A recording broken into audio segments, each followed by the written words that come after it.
রমজানের সাথে সংশ্লিষ্ট তিনটা জরুরি মাসালা: কাফফারা, ফিদিয়া, কাজা।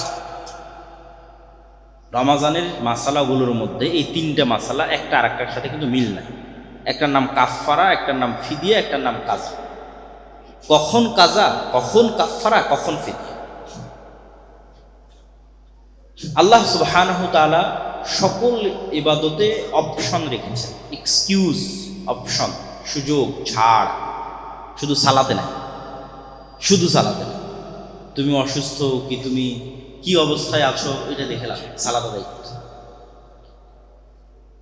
তো সিয়ামের ক্ষেত্রে আল্লাহ সুবহানাহু তাআলা অসুস্থ ব্যক্তিকে, সিয়ামের ক্ষেত্রে মুসাফির ব্যক্তিকে তাদের সিয়াম ছাড়ার অনুমতি দেওয়া আছে। বয়োবৃদ্ধ ব্যক্তিকে, যার আর কখনো সুস্থ হওয়ার সুযোগ নাই, গর্ভবতী মাকে, দুগ্ধদানকারিণী মাকে, এবং হায়েজ ও নিফাস তথা সন্তান প্রসবের পর যে রক্ত প্রবাহিত হয় এবং প্রতি মাসে যে রক্ত প্রবাহিত হয়, এই অবস্থায় যে সমস্ত মা এবং বোনেরা আছে তাদের, এই ধরনের মানুষকে আল্লাহ সুবহানাহু ওয়া তাআলা সিয়াম ছেড়ে দেওয়ার অনুমতি দিয়েছে বা সিয়াম ছেড়ে দিবে, এটি বিধান। এখন এই যে এতগুলো ধরনের মানুষ তারা যে সিয়াম ছাড়তেছে, তাদের সিয়ামের কাজা, কাফফারা না ফিদিয়া? আমরা শুরু করি কাফফারা দিয়ে। কাফফারা শুধুমাত্র এক শ্রেণীর ব্যক্তির জন্য, যে ব্যক্তি সিয়াম অবস্থায় দিনের বেলা তার স্ত্রীর সাথে সাংসারিক জীবন আছে। এই সিচুয়েশন ছাড়া আর কারোর জন্য কাফফারা নেই। তথা কেউ যদি সিয়াম অবস্থায় ইচ্ছা করে খাবার খেয়ে সিয়াম ভেঙে দেয়, তার জন্য কাফফারা নেই। গুনাহে কাবিরা, অনেক বড় গুনাহ। ফরজ সিয়াম ভেঙে দিল, অনেক বড় গুনাহ, কোনো কারণ নাই, কোনো লজিক নাই, কিন্তু কাফফারা নাই। কি আছে সেটা আমরা পরে বলতেছি। তাহলে কাফফারা শুধু ওই ব্যক্তির জন্য যে সিয়াম অবস্থায় দিনের বেলা তার স্ত্রীর সাথে সাংসারিক জীবনে গেছে, তার জন্য কাফফারা। এই কাফফারা এক টানা 60 দিন সিয়াম পালন করা, এক টানা, বিরতি ছাড়া, বিরতিহীন এক টানা 60 দিন সিয়াম পালন, অথবা 60 জন মিসকিনকে খাওয়া, অথবা গোলাম আযাদ করা। যেটা আমি বলেছি যে সিয়ামের মাধ্যমে গুনাহের কাফফারা হয়, অর্থ আদায়ের মাধ্যমে গুনাহের কাফফারা হয়।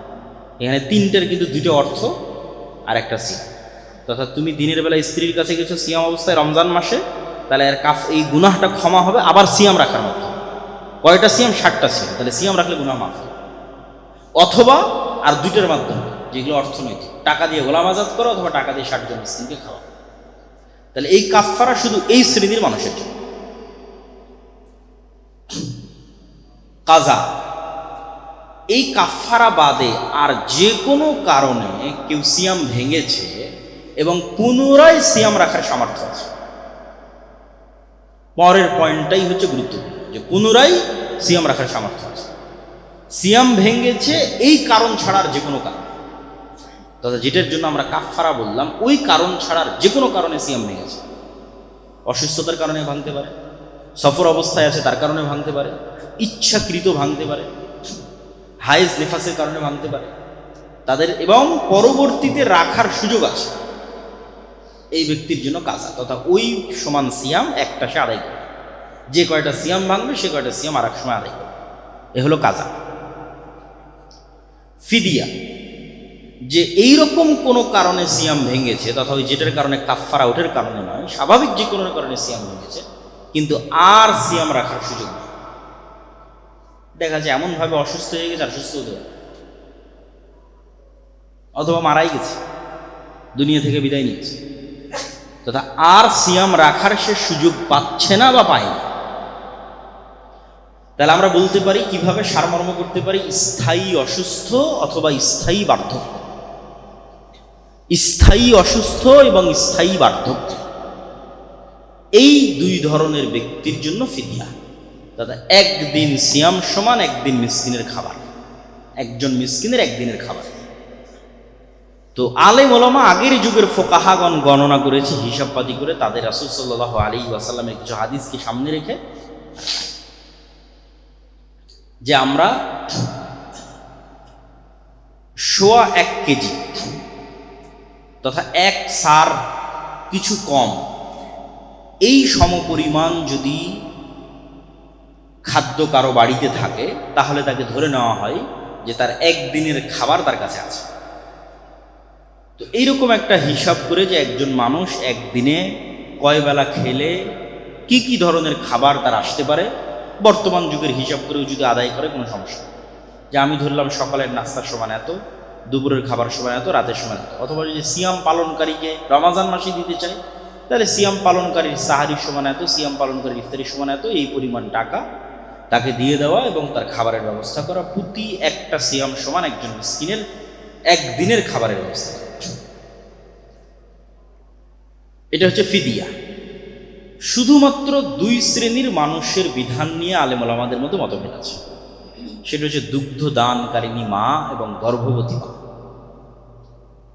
যে মা তার বাচ্চার ক্ষতির আশঙ্কা করে এবং সিয়াম ছেড়েছে, তাদের ক্ষেত্রে একদল আলেম বলেছেন তারা কাজা করবে এবং একদল আলেম বলেছেন তারাও ফিদিয়া দিতে পারে। যেহেতু এই সময়টা লম্বা, দেখা যাচ্ছে এখন দুধ দিচ্ছে, আরও 1-1.5 বছর সে তার বাচ্চাকে দুধ দেবে, তথা 1-1.5 বছরে আর তার সে কাজা আদায় করার সে হয়তো সুযোগ পাচ্ছে না, তার বাচ্চার সে ক্ষতির আশঙ্কা করতেছে। সময়টা লম্বা হওয়ার কারণে এবং পবিত্র কোরআনের কিছু আয়াতকে সামনে রেখে ইমাম আবু হানিফা সহ আরও অনেকেই মতামত দিয়েছেন। বড় বড় আলেম ওলামা যারা অতীতে চলে গেছেন, একদল মতামত দিয়েছেন যে সে কাজা করবে যত পরেই হোক, এবং একদল মত দিয়েছেন সে ফিদিয়া আদায় করবে। তাহলে এই গেল আমাদের রমাজান কেন্দ্রিক কাফফারা, কাজা এবং ফিদিয়া, এই সংক্ষিপ্ত বিধিবিধান। আল্লাহ সুবহানাহু ওয়া তাআলা আমাদের এই রমজান মাসের যতগুলো কার্যক্রম আছে সকল কার্যক্রমকে সুন্দরভাবে সম্পূর্ণ করার তৌফিক দান করুন আল্লাহ। আর খুব শপথ নিয়ে উঠতে হবে এবং রমজান শুরু করতে হবে। কয়েকটা শপথ, বেশি নয়, অত বেশি নিলে কাজ করা যাবে না, ক্লান্ত হয়ে যাবে। 1 নম্বর শপথ, 5 ওয়াক্ত সালাত মিস দিব না, সর্বনিম্ন স্তরে থাকে। যে আমাদের 1 নম্বর ওয়াদা হচ্ছে আমরা রমজানে অন্তত 5 ওয়াক্ত সালাত জামাতে আদায় করবো ইনশাআল্লাহ। 2 নম্বর শপথ হচ্ছে রমজানে আমরা অন্তত কোনো প্রকার গুনাহে লিপ্ত হব না ইনশাআল্লাহ। মুখের গুনাহ, চোখের গুনাহ, কানের গুনাহ, সকল প্রকার গুনাহ থেকে আমরা বিরত থাকার সর্বোচ্চ চেষ্টা করব ইনশাআল্লাহ। 3 নম্বর হচ্ছে যতদূর সম্ভব পুরো রমজানে অন্তত একবার পবিত্র কোরআন পড়ে শেষ করা, কোরআন খতম দেওয়া যেটা আমরা, এবং বুঝার চেষ্টা করা। অথবা যে কোরআন পড়তে পারে না সে কোরআন শিখলো, কোরআন শেখার জন্য কোথাও ভর্তি হলো, অ্যাডমিশন নিল, অনলাইনে অফলাইনে যেখানে সম্ভব কোরআনের সাথে সম্পৃক্ত থাকার চেষ্টা করা। আল্লাহ সুবহানাহু ওয়া তাআলা আমাদের তৌফিক দান করুক, আল্লাহুম্মা আমিন। কেন সিয়াম না খেয়ে থেকে সিয়ামটাকে নষ্ট করবো? রাসূল সাল্লাল্লাহু আলাইহি ওয়াসাল্লাম বলেন, মান লাম ইয়াদা কাওলা যুরি ওয়াল আমালা বিহি ফালাইসা লিল্লাহি হাজাতুন আন ইয়াদা তাআমাহু ওয়া শারাবাহু। যে ব্যক্তি মিথ্যা কথা, মিথ্যা কাজ পরিহার করল না, তার না খেয়ে থাকা বেকার। তাহলে আমরা শুধু কষ্ট করে না খেয়ে থাকলাম, ওই ফজিলতটা কিন্তু অর্জন করতে পারলাম না। তাহলে যেহেতু কষ্ট করছি, সেহেতু আর 2টা অতিরিক্ত কষ্ট করতে তো আর সমস্যা নেই। এই আর 2টা অতিরিক্ত কষ্ট করার আমাদের শক্ত পণ নিতে হবে যে আমরা রমজান মাসে কোনো গুনাহ করব না ইনশাআল্লাহ। তাহলে আমরা ইনশাআল্লাহ রমজানের যে ফজিলত সেটি আমরা পাবো। দ্বিতীয়, রমজানে সবচেয়ে জরুরি কাজ কি, বা মানুষের জীবনে আসলে সবচেয়ে জরুরি কাজ কি? সেই 2টা কাজই রমজানে সবচেয়ে জরুরি কাজ। শেখ আব্দুর রাজ্জাক বিন ইউসুফ বহু বক্তব্যে বলেছেন, মানুষের জীবনে 1 নম্বর ইমার্জেন্সি হচ্ছে সালাত। 1 নম্বর সবচেয়ে জরুরি আদায়যোগ্য কাজ, যার চেয়ে জরুরি কোনো কাজ পৃথিবীতে নাই, সেটা সালাত। তার সাথে দ্বিতীয় জরুরি কাজ হচ্ছে কোরআন। এই জন্য উনি ওনার বহু বক্তব্যে বলেছে যে দিনে কিছুই যদি না পারেন সূরা নাস, ফালাক, ইখলাসও পড়তে হবে, কোরআনের সাথে থাকতে হবে। তা এই রমজান মাসেও আমাদের সবচেয়ে জরুরি 2টা করণীয়, 1 নম্বর 5 ওয়াক্ত ফরজ সালাত, যদি পারা যায় জামাতের সাথে সর্বোচ্চ চেষ্টা করা। অন্তত এই রমজান মাসে যদি আমরা কিছু না করতে পারি, যে রমজান মাসে আমি কি করতে চাই, কিছুই করতে পারলাম না, অন্তত এই 2টা কাজ যেন আমাদের মিস না হয়। 1, আমরা সালাত মিস দিব না, চেষ্টা করবো 5 ওয়াক্ত সালাত জামাতের সাথে আদায় করার। 2, কোরআন। কেননা এই রমাজানের যত বরকত, যত ফজিলত সব কোরআনের কারণে। শাহরু রমাদান আল্লাযী উনজিলা ফীহিল কুরআন, এই মাস সেই মাস যে মাসে কোরআন অবতীর্ণ হয়েছে। ইন্না আনজালনাহু ফী লাইলাতিল কদর, আর আমরা কোরআনকে অবতীর্ণ করেছি লাইলাতুল কদর। তাহলে লাইলাতুল কদরের শ্রেষ্ঠত্ব কোরআনের কারণে, রমাজানের শ্রেষ্ঠত্ব কোরআনের কারণে, মুহাম্মদ সাল্লাল্লাহু আলাইহি ওয়াসাল্লামের শ্রেষ্ঠত্ব কোরআনের কারণে, উম্মতে মুহাম্মাদীর শ্রেষ্ঠত্ব কোরআনের কারণে। নূহ আলাইহিস সালাতু ওয়াস সালামের কওমের একজন মুমিন যদি 1000 বছর জীবন পেয়ে থাকে, আর উম্মতে মুহাম্মাদীর একজন মুমিন যদি 60 বছর জীবন পেয়ে থাকে, তাহলে গ্যাপ প্রায় 940 বছর। তাহলে নূহ আলাইহিস সালাতু ওয়াস সালামের কওমের একজন মুমিনের 940 বছরের ইবাদতকে উম্মতে মুহাম্মাদীর একজন মাত্র 60 বছরের ইবাদত দিয়ে কিভাবে পার করবে? কিভাবে কিয়ামতের মাঠে উম্মতে মুহাম্মাদী নেকিতে সর্বশ্রেষ্ঠ, অথচ হায়াত 60 বছর, কিন্তু তারাই জান্নাতে সর্বশ্রেষ্ঠ নেকির অধিকারী হবে।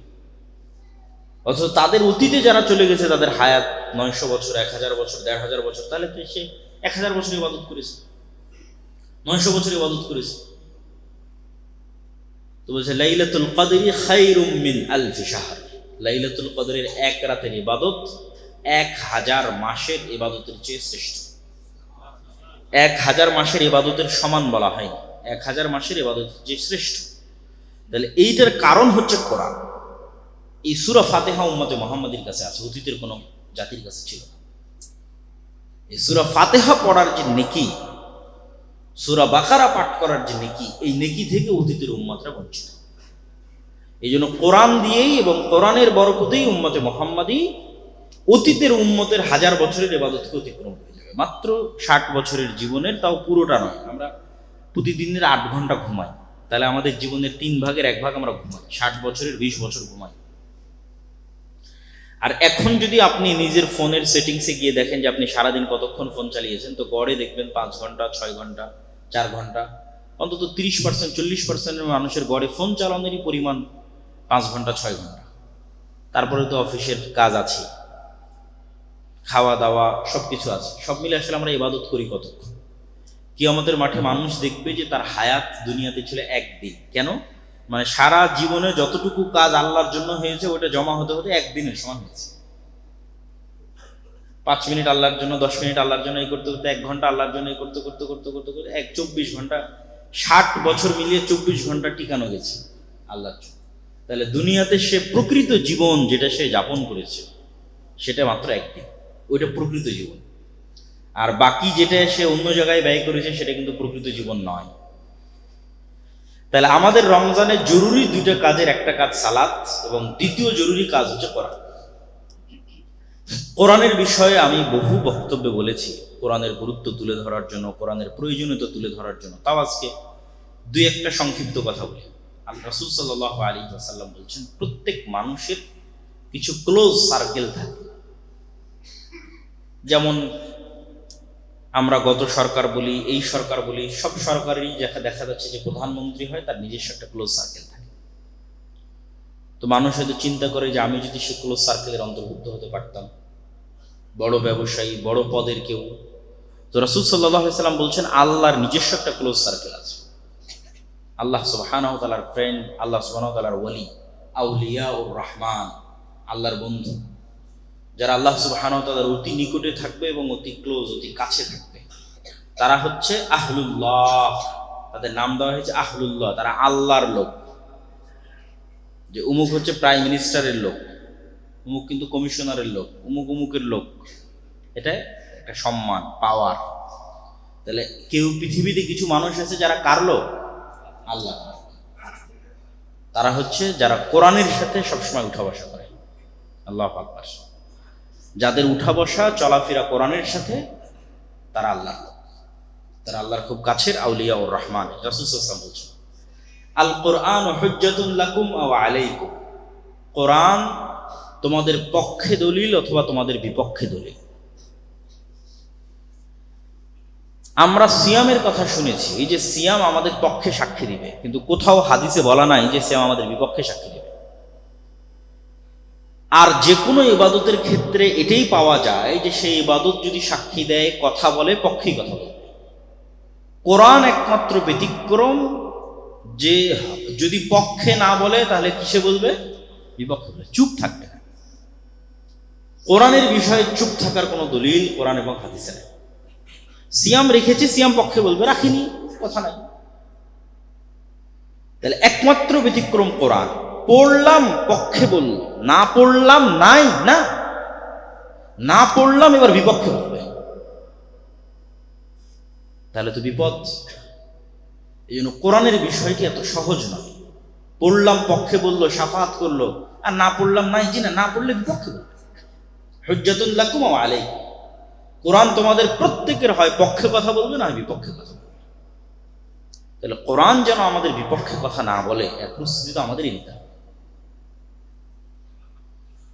এবং কোরআন কথা বলবে, কথা ঠিক, কেননা কিয়ামতের মাঠে অসংখ্য আমলের বিভিন্ন প্রতিকৃতি এবং বিভিন্ন রূপ আল্লাহ সুবহানাহু ওয়া তাআলা দিবেন, এবং অসংখ্য কিছুকে আল্লাহ কথা বলার শক্তি দিবেন। আল্লাহ বলছেন, আল্লাযী আনতাকাকুম, যিনি তোমাদের কথা বলার শক্তি দিয়েছে। তোমরা তোমাদের আশেপাশে তাকিয়ে দেখো, কত কি কথা বলতে পারে না, কিন্তু তোমরা তো কথা বলতে পারছো। তাহলে তোমাদেরকে কথা বলার শক্তি কে দিয়েছে? আল্লাহ। তো যিনি আজ মানুষকে কথা বলার শক্তি দিয়েছে, তিনি কাল মাটিকে কথা বলার শক্তি দিবেন। মাটি থেকেই তো মানুষ তৈরি হয়েছে। তো তিনি কালকে কোরআনকে কথা বলার শক্তি দিবেন, জীবন্ত রূপ দিবেন, কোরআন কথা বলবে। এটা অতি সহজ এবং বিশ্বাসযোগ্য। তো রমজানে আমরা সর্বোচ্চ চেষ্টা করতে হবে আমাদেরকে, যে আমরা 5 ওয়াক্ত সালাত যদি পারা যায় জামাতের সাথে সর্বোচ্চ গুরুত্ব দিয়ে, আর 2 কোরআন। কোরআন পৃথিবীতে থাকা এমন কিছু যা সরাসরি রব্বুল আলামিনের জাতের সাথে কানেক্টেড। আর কোনো কিছুই পৃথিবীর রব্বুল আলামিনের সত্তার সাথে সম্পৃক্ত নয়। রব্বুল আলামিনের সৃষ্টি সবকিছু তার সত্তার সাথে কানেক্টেড নয়, তার সিফাত, তার গুণ নয়। আল্লাহ সুবহানাহু ওয়া তাআলার হাত আল্লাহ সুবহানাহু ওয়া তাআলার সাথে কানেক্টেড, সম্পৃক্ত, তার সিফাত, তার গুণ। আর পৃথিবীতে আর বাকি যা কিছু আছে সব আল্লাহর সৃষ্টি। একমাত্র কোরআন হচ্ছে কালামুল্লাহ, আল্লাহর বাণী, আল্লাহর আওয়াজ, আল্লাহর শব্দ, আল্লাহর বাক্য। এই জন্য কোরআনের গুরুত্ব সীমাহীন এবং অপরিসীম। এমনিতেই যে কোনো আসমানি কিতাবের গুরুত্ব সীমাহীন ও অপরিসীম। বানু ইসরাইলের উপর যখন তাওরাত অবতীর্ণ করা হয়, ওয়ারাফা'না ফাওকাকুমুত তুর, তাহলে তাওরাত কত গুরুত্বপূর্ণ যে তোমরা তাওরাত মানতে বাধ্য, এই ওয়াদা নেওয়ার জন্য আল্লাহ তুর পাহাড়কে বানু ইসরাইলের মাথার উপর তুলে ধরেছে। এই তোমরা ওয়াদা করো যে তোমরা তাওরাত পড়বা এবং মানবা, না হলে কিন্তু পাহাড় ছেড়ে দিলাম। এটা তাওরাতের ক্ষেত্রে বানু ইসরাইলের সাথে ঘটানো হচ্ছে। তখন বানু ইসরাইল ওয়াদা করলো যে হ্যাঁ, আমরা তাওরাতের উপর ঈমান আনয়ন করলাম, তাওরাত পড়বো এবং মানব। তাহলে তাওরাতের মতো কিতাব অমান্য করলে পাহাড় ছেড়ে দিয়ে বানু ইসরাইলকে ধ্বংস করে দেওয়া হবে। একই অবস্থা উম্মতে মুহাম্মাদের। হ্যাঁ, অন্য উম্মতকে যেভাবে ধ্বংস করা হয়েছে উম্মতে মুহাম্মাদীকে সেভাবে করা হবে না। উম্মতে মুহাম্মাদীকে ধ্বংস করার ধরন ভিন্ন।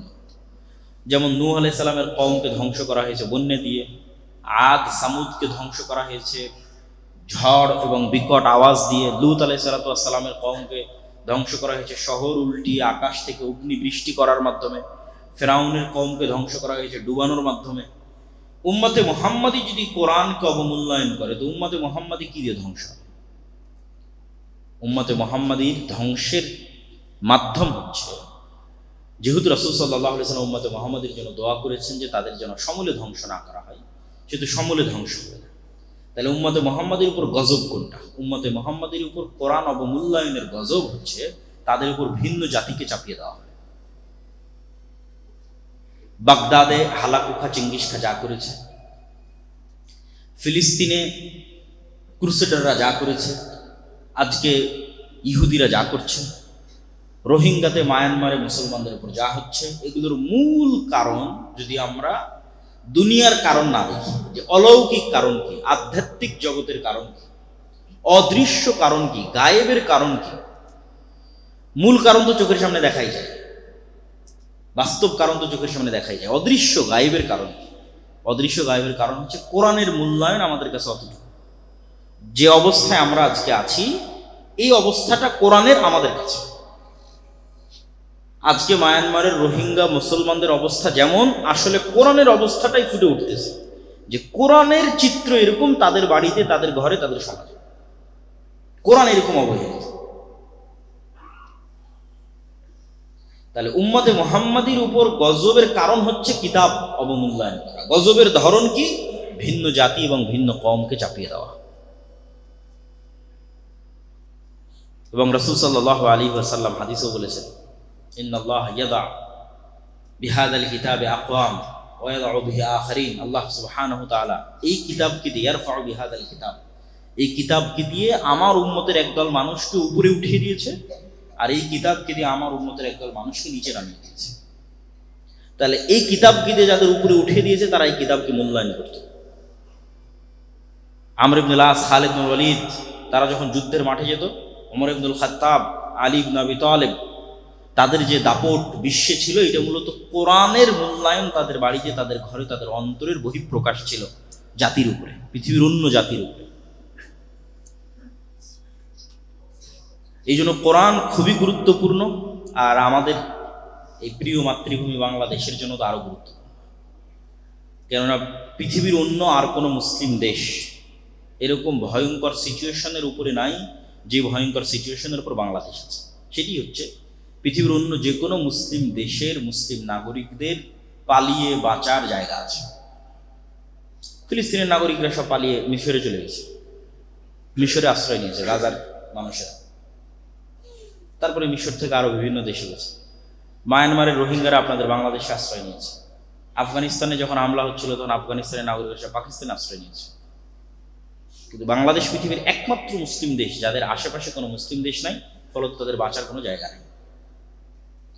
এখানে যদি আল্লাহ সুবহানাহু ওয়া তাআলা কোনোদিন কোনো ভিন্ন জাতিকে চাপিয়ে দেন, তাহলে পৃথিবীর সবচেয়ে বড় ম্যাসাকার, সবচেয়ে বড় গণহত্যা এবং সবচেয়ে বড় ভয়ঙ্কর পরিবেশ তৈরি হবে। এই জন্য বাংলাদেশের মানুষের বাঁচার কোনো রাস্তা নাই পবিত্র কোরআন অধ্যয়ন করা ছাড়া, এবং পবিত্র কোরআনের উপর আমল করা ছাড়া, এবং পবিত্র কোরআন মানা ছাড়া। যেহেতু আমরা জাতি হিসেবে অবস্থিত, আর আমাদের উপর গজব আসবে কিভাবে? ভিন্ন জাতিকে চাপিয়ে দেওয়ার মাধ্যমে গজব আসবে। এটা উম্মতে মুহাম্মাদির উপর গজবের ধরন।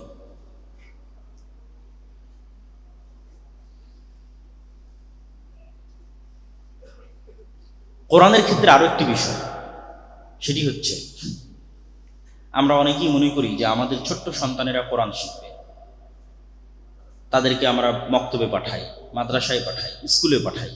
কিন্তু আমরা যখন বড় হয়ে যাই তখন আমরা মনে করি যে না, বড় হয়ে গেছি, বয়স হয়ে গেছে, আর কেন কোরআন শিখতে হবে। কিন্তু আপনি আশ্চর্য হবেন যে উম্মতে মুহাম্মাদির প্রথম প্রজন্ম যারা কোরআন শিখেছে, উম্মতে মুহাম্মাদির প্রথম প্রজন্ম, ফার্স্ট জেনারেশন যারা কোরআন শিখেছে, তারা সবাই বয়স্ক। স্বয়ং মুহাম্মদ সাল্লাল্লাহু আলাইহি ওয়াসাল্লাম কোরআন শিখেছেন 40 বছর বয়সে। খাদিজা রাদিয়াল্লাহু তাআলা আনহা কোরআন শিক্ষা শুরু করেছেন 55 বছর বয়সে। ওমর ইবনুল খাত্তাব, আবু বকর থেকে শুরু করে রাসূল সাল্লাল্লাহু আলাইহি ওয়াসাল্লামের সাথে আর যারা ইসলাম গ্রহণ করেছিল তাদের ম্যাক্সিমাম 40+ বয়সে তারা প্রথম কোরআনের আওয়াজ শুনেছে, তারা প্রথম কোরআনের কথা শুনেছে যখন তাদের বয়স 40 পার হয়ে গেছে। তাহলে উম্মতে মুহাম্মাদের ফার্স্ট জেনারেশন কোরআন শিখেছে গড়ে যখন তাদের বয়স 40-এর উপর। তাহলে এই অজুহাত দিয়ে আমাদের বাঁচার কোনো রাস্তা নাই যে আমার তো বয়স পার হয়ে গেছে, আমি কোরআন শিখব। কেন? আমাদের প্রথম জেনারেশন কোরআন শুনেছি যখন তাদের বয়স 40 পার হয়ে গেছে। তারপরে না তাদের ছেলেমেয়েরা যখন মুসলমান হলো, আব্দুল্লাহ বিন উমর, আব্দুল্লাহ বিন আব্বাস, তখন ছোট ছোট বাচ্চাদের কোরআন শেখানো। কিন্তু রাসূল সাল্লাল্লাহু আলাইহি ওয়াসাল্লাম এবং রাসূল সাল্লাল্লাহু আলাইহি ওয়াসাল্লামের স্ত্রী তারা নিজেরাই যে 40 এবং 55 বছর বয়স, তখন তারা প্রথম কোরআনের আওয়াজ শুনেছে এবং কোরআন শিখেছে, কোরআন মুখস্থ করেছে এবং মানুষকে শিখিয়েছে। তাহলে আমাদের প্রথম জেনারেশন যদি 40+ বছর বয়সে কোরআন মুখস্থ করতে পারে, কোরআন শিখতে পারে, কোরআন শিখাতে পারে, তাহলে আমরা কেন কোরআন শিখতে পারবো না, কোরআন শিখাতে পারবো না, এবং কোরআন মুখস্থ করতে পারবো না, এবং কোরআনের উপর আমল করতে পারবো না? প্রিয় উপস্থিতি, রমাজান মাসে আমরা যতগুলো গুরুত্বপূর্ণ কাজ করব মর্মে আজকে আমরা সংক্ষিপ্ত আলোচনা তুলে ধরছি। তার 1 নম্বর জরুরি গুরুত্বপূর্ণ কাজ আমরা বলেছি সালাত, 2 নম্বর জরুরি গুরুত্বপূর্ণ কাজ বলেছি কোরআন, এবং কোরআনের উপরই আমরা একটু বেশি কথা বলে ফেললাম, কেননা এর সকল বরকত, সকল রহমত সবকিছু কোরআনের সাথে কানেক্টেড এবং কোরআনের কারণে। এবং কোরআন এত গুরুত্বপূর্ণ দেখেই শয়তান আর কোনো কিছুতে এত কষ্ট পায় না, ত্যক্ত বিরক্ত হয় না। মানুষ যখন কোরআনের কাছে যায় তখন সে যে পরিমাণ ত্যক্ত বিরক্ত এবং ক্ষিপ্ত হয়। এই জন্য অন্য সকল কাজ শুরু করা হয়েছে বিসমিল্লাহ দিয়ে, আর কোরআন শুরু করা হয়েছে আউযুবিল্লাহ দিয়ে। যখন তোমরা কোরআন পড়বে ফাস্তাইজ মিনাশ শাইতানির রাজিম, কোরআনের শুরুতে আগে বলবে আউযু বিল্লাহি মিনাশ শাইতানির রাজিম, আল্লাহ শয়তান থেকে পরিত্রাণ চাই। কেন শয়তান তোমাকে কোরআন পড়তে দিবে না? ঘন্টার পর ঘন্টা মোবাইল চালাতে তুমি বিরক্ত হবে না, কিন্তু কোরআন পড়বা, পড়া শিখবা এই নিয়ত করতে এবং 5 মিনিটের উপর অটল থাকতে বিরক্ত হয়ে যাবে। এটা তো শয়তান। এই জন্য অন্য সব কাজ আমরা শুরু করছি বিসমিল্লাহ দিয়ে, কিন্তু কোরআন শুরু করছি আউযু বিল্লাহ দিয়ে, এবং এটা ফরজ। আউযু বিল্লাহ দিয়ে কোরআন শুরু, কেন আমাদেরকে কোরআন পড়তে দিবে না এই মর্মে সবচেয়ে বড় শক্তি হচ্ছে শয়তান। না, কোরআন আমাদেরকে হেদায়েতের রাস্তায় নিয়ে যাবে, আল্লাহ সুবহানাহু ওয়া তাআলার সাথে নিয়ে যাবে। রমজান মাসে জরুরি আর যে কাজগুলো, আমরা রমজানের একটি সংক্ষিপ্ত রুটিন আপনাদের সামনে তুলে ধরতে চাই, যেটির মধ্যে অন্য জরুরি কাজও আসবে এবং আপনাদের ক্ষেত্রে উপকারী হবে। রমজানের 3টে সময়কে সবচেয়ে গুরুত্ব দিতে হবে। 1, সাহারি এবং সাহারি থেকে নিয়ে সূর্য ওঠা পর্যন্ত। 2, আসরের সালাত থেকে নিয়ে ইফতারি পর্যন্ত। 3, রাতের সালাত। প্রথম সাহারি এবং সাহারি থেকে সূর্য ওঠা পর্যন্ত রাসূল সাল্লাল্লাহু আলাইহি ওয়াসাল্লাম বলেছেন, তাসাহারু ফাইন্না ফিস সুহুরি বারাকা, তোমরা সাহারি করো, কেন সাহারিতে বরকত আছে। সাহারিকে কালচার বানাতে হবে, সংস্কৃতি বানাতে হবে। উসমান হাদি বলতো যে আমরা সংস্কৃতির লড়াই করতে চাই। আপনি যদি সাহারিকে কালচার না বানান তাহলে সাহারিতে উঠা বন্ধ হয়ে যাবে। এটাকে আনন্দদায়ক কালচারে বানাতে হবে। সবাই সবাইকে ডাকবে, উঠবে, সাহারিতে রান্না করবে, রান্না করে খাবে, যেটা আমাদের আগে গ্রামে দেখা যেত। এখন অনেকটাই দেখা যাচ্ছে যে সাহারি আমরা অনেকেই করতেই ইচ্ছুক না, উঠতে ইচ্ছুক না, উঠে রান্না করতে ইচ্ছুক না। সাহারিতে উঠার অভ্যাস করতে হবে, সাহারিকে কালচার বানাতে হবে এবং সাহারিতে খেতে হবে রাসূল সাল্লাল্লাহু আলাইহি ওয়াসাল্লামের সুন্নাহ। পরের কথা হচ্ছে, সাহারির পরে ফজরের সালাতের পরে ঘুমানোর যে বদ অভ্যাস আমরা সবাই রপ্ত করে ফেলেছি, এই বদ অভ্যাস থাকলে রমজান মাসকে ভালোভাবে কাজে লাগানো যাবে না, খুব উপকারীভাবে আপনি কাজে লাগাতে পারবেন না। কেননা সব বরকত সকালে থাকে। একদিন সকালকে কাজে লাগিয়ে দেখেন কি পরিমাণ সময়কে আপনি কাজে লাগাতে পারছেন, কত কাজ আপনি সারাদিনে করতে পারছেন, কত কি আপনি শিখতে পারছেন। একদিন করে দেখেন। আপনি সকালে ঘুমাবেন না, তা সূর্য ওঠার পরপরই ঘুমিয়ে যাবে। সূর্য খুব দ্রুতই উঠে, ফজরের সালাতের পর হয়তো সর্বোচ্চ 1 ঘন্টা পরে সূর্য উঠে যায়। 40-45 1 ঘন্টা 100 ঘন্টার মধ্যে সূর্য উঠে যায়। সূর্য উঠা পর্যন্ত অপেক্ষা করার পর আপনি রেস্ট নিতে পারেন। যে ঘুমটা আমরা প্রয়োজন মনে করি, যে রমজান মাসে আমরা একটু ঘুমাতে চাই, তাহলে বেশি উত্তম হবে যদি সাহারির পরে না ঘুমানো যায়, ফজরের পরে না ঘুমানো যায়, অন্তত সূর্য ওঠা পর্যন্ত। তারপরে যদি হালকা রেস্ট নেওয়া যায়, এটা একটা সময়। এই সময়টাকে কাজে লাগালে আপনি পুরো রমজানকে শতভাগ কাজে লাগাতে পারবেন। দ্বিতীয় সময় আসরের পর থেকে নিয়ে মাগরিব পর্যন্ত। রমজানে ইবাদত করতে চাইলে ব্যস্ততা কমাতে হবে, রমজানে ইবাদত করতে চাইলে কাজ কমাতে হবে। যে ব্যবসায়ী তাকে চিন্তা করতে হবে সামনে রমজান আসতেছে, কিভাবে আমি সকল কাজ আগেই কমপ্লিট করে রাখবো যেন রমজানে আমি ঠিক মতো কাজ করতে পারি। যার অফিস আছে, যার স্কুল আছে, শিক্ষা প্রতিষ্ঠান আছে, ডেইলি চাকরি আছে, তারাও একটা প্ল্যান রাখবে যে কিভাবে আমি রমজানে কাজ কমিয়ে নিয়ে আসতে পারি। রমজানে কাজ কমিয়ে নিয়ে এসে আসরের পর থেকে না মাগরিব পর্যন্ত এই সময়টা পুনরায় কোরআন তেলাওয়াত হোক, জিকির আজকার হোক, তাসবিহ তাহলিল হোক, এটাতে ব্যয় করতে হবে। কেন আপনি ফজরের পর থেকে নিয়ে সূর্য ওঠা পর্যন্ত যদি একই জায়গায় বসে থেকে জিকির আজকার, তাসবিহ তাহলিল, কোরআন তেলাওয়াত, কোরআন শিখায় ব্যয় করেন এবং ওই সেম জায়গায় সূর্য ওঠার পর যদি আপনি 2 রাকাত সালাত আদায় করে উঠে আসেন, তাহলে আপনি কবুল হজের সমান নেকি পাবেন। তো অনেক বড় ফজিলত। তো এইটার কোনো রহস্য আছে দেখি তো এত বড় ফজিলত দেওয়া আছে, এটা কঠিন দেখেই এত বড় ফজিলত দেওয়া আছে। ফজিলতের পিছনে অবশ্যই যেগুলোতে বেশি ফজিলত দেওয়া আছে সেগুলো এত সহজ নয়। মানুষের জন্য কঠিন দেখেই ফজিলত দেওয়া আছে, উপকারী দেখেই উৎসাহিত করা আছে। তো আসরের পর থেকে মাগরিব পর্যন্ত এই সময়ে এত ইফতারির আয়োজন, এত খাবার দাবারের আয়োজন, এগুলো একটু কমাতে হবে। অর্থ অপচয় কমাতে হবে, কমিয়ে এই সময়টাও জিকির আজকার, তাসবিহ তাহলিলে ব্যয় করতে হবে। এবার 3 নাম্বার হচ্ছে রাতের সালাত। রাতের সালাতের ক্ষেত্রে যারা নিয়মিত তাহাজ্জুদের সালাতে অভ্যাসী, অথবা যাদের কনফিডেন্স আছে যে আমি শেষ রাতে উঠতেই পারবো, সে জামাতে তারাবি আদায় না করলেও কোনো সমস্যা নেই। বরং তার জন্য এটাই উত্তম যে সে শেষ রাতে উঠে একা একই লম্বা তেলাওয়াতের মাধ্যমে, লম্বা সালাতের মাধ্যমে তাহাজ্জুদের সালাত আদায় করবে এবং তারপরে তাহাজ্জুদ শেষে বেতের শেষে সে সাহারি করবে।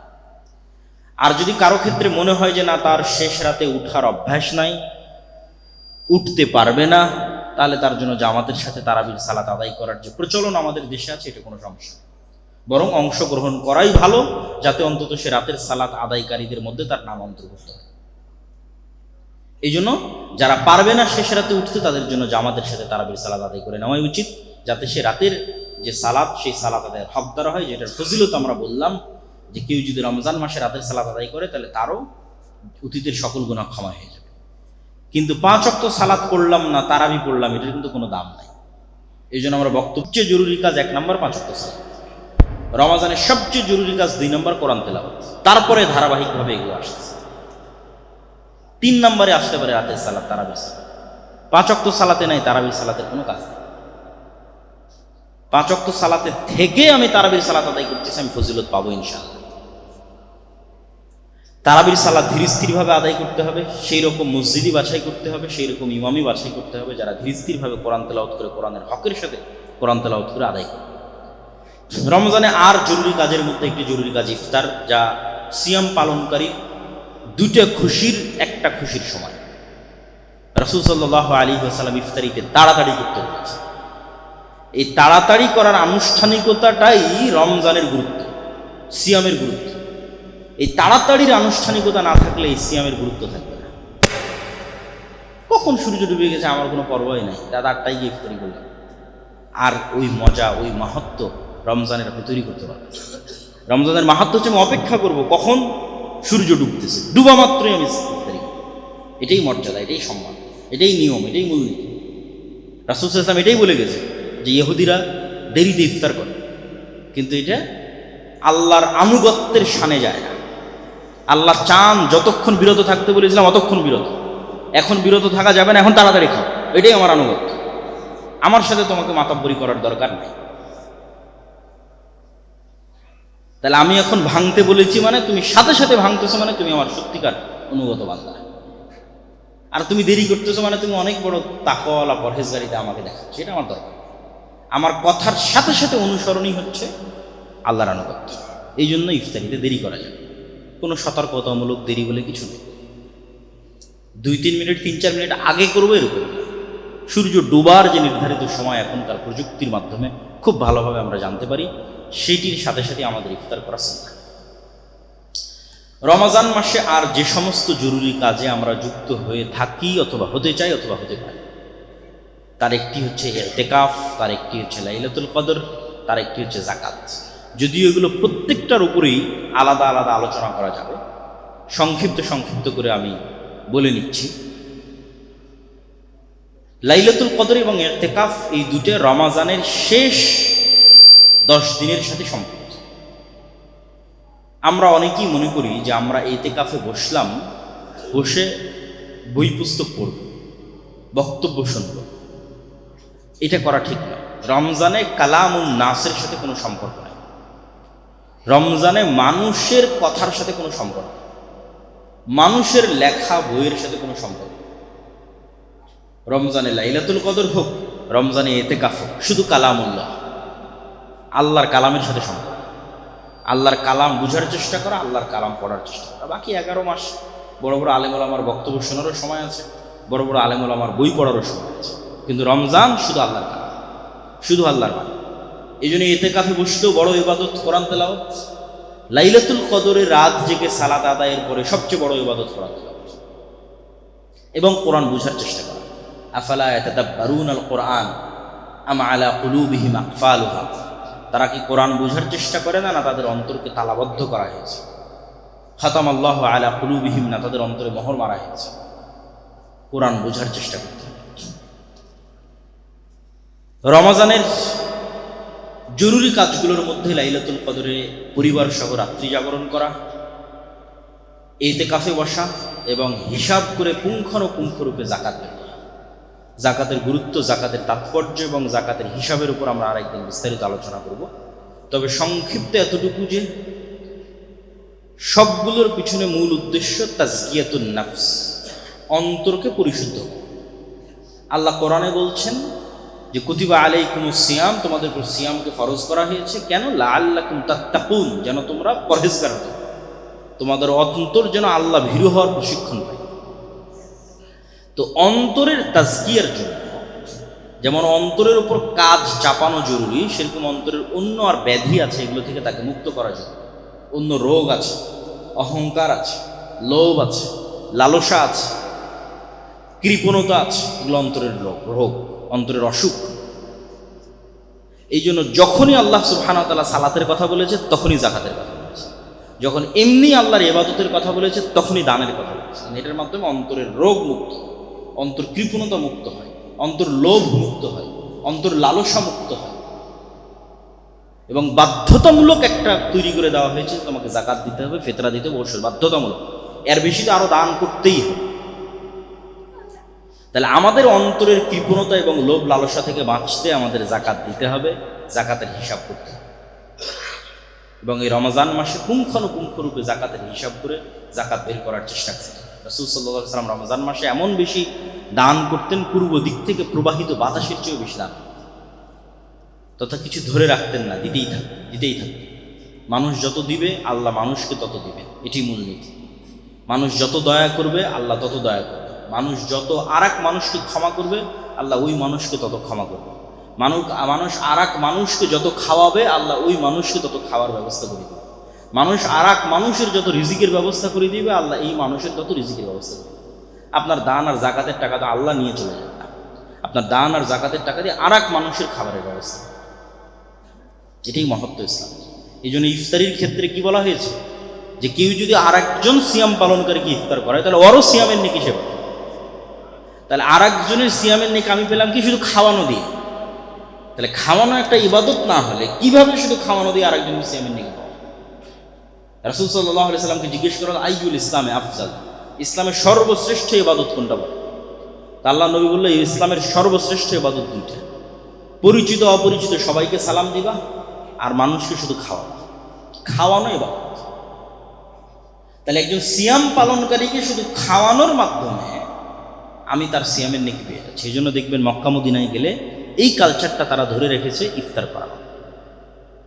আলহামদুলিল্লাহ আমরাও উদ্যোগ নিয়েছি যে আমাদের দাওয়া সেন্টারে ইফতারির ব্যবস্থা থাকবে এবং আমাদের দাওয়া সেন্টার থেকে আশেপাশের ফুটপাতে থাকুক, অসহায় রিক্সা চালক থাকুক বা যারাই থাকুক, তাদের মধ্যে আমরা প্রতিদিন আমাদের সামর্থ্য অনুযায়ী যত প্যাকেট সম্ভব আমরা ইফতার বিতরণ করার চেষ্টা করব। আপনারা নিজেরাও যদি মনে করেন তাহলে এখানেও ইফতারিতে আসতে পারেন, এবং আপনারা যদি মনে করেন এখানের যে ইফতারি প্রজেক্ট আছে সেটিতে অংশগ্রহণ করবেন তাহলে সেটিতে অংশগ্রহণ করতে পারেন। সেটি দিয়ে আমরা যতদূর সম্ভব এখানেও ইফতারির ব্যবস্থা এবং বাইরের যে সমস্ত অসহায় গরিব মিসকিন ফুটপাতে থাকে, রাস্তাঘাটে ভিক্ষুক, রিক্সা চালক আরও যারা আছে তাদের সকলের মধ্যে আমরা ইফতার বন্টনের একটি প্রজেক্ট হাতে নিয়েছি, এটিতে আপনারা অংশগ্রহণ করতে পারেন। আল্লাহ সুবহানাহু ওয়া তাআলা আমাদের কবুল করুক। আল্লাহুম্মা আমিন।